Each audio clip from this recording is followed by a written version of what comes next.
Good morning, everyone. I'm with my eldest Kuya Pogi. So it's Saturday morning here in Baguio, and we are going to roam around. And here's Daddy. So Daddy's gonna fix my shoes first. Daddy, come on. Fix my shoes. Yan. Naririnig niyo yung taho. Bibili yata sa kayo ng taho strawberry. Do you like taho strawberry, Kuya? Hindi. Bakit hindi?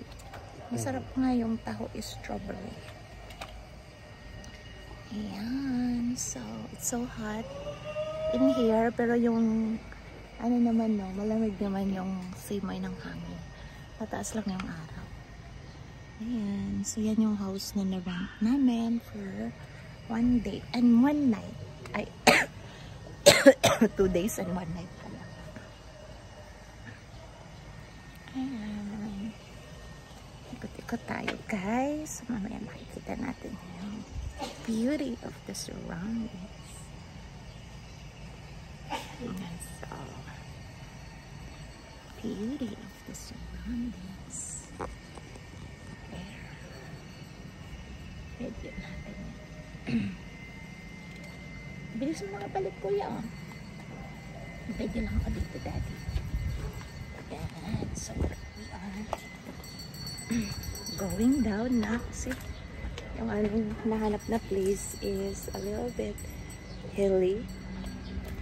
So, kailangan matibay yung legs mo kasi pag hindi, mangangalay ka kagad. Yeah, so this is the neighborhood. Ano naman, the neighborhood is safe. Good morning. Yeah, so, safe naman yung neighborhood. That's the house that we rented for 1 night. So, mamayang 12 noon pa yung aming check-out. Yung ano na yan, yung orange house or as MG call it, ano siya, haunted house. There's my Kuya Pogi. Say hi!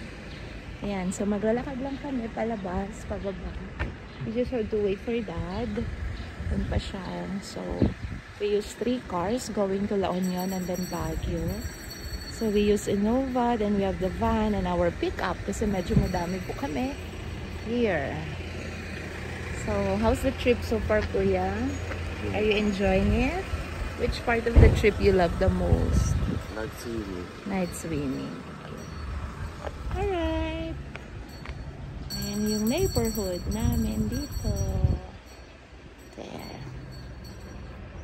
So, we will walk around na. Bye. Bye, guys. Lalakad na tayo ng Daddy. So tagal. Come on, Dad. See you later. See you later again, guys. We'll take video of the places that we will visit or roam around.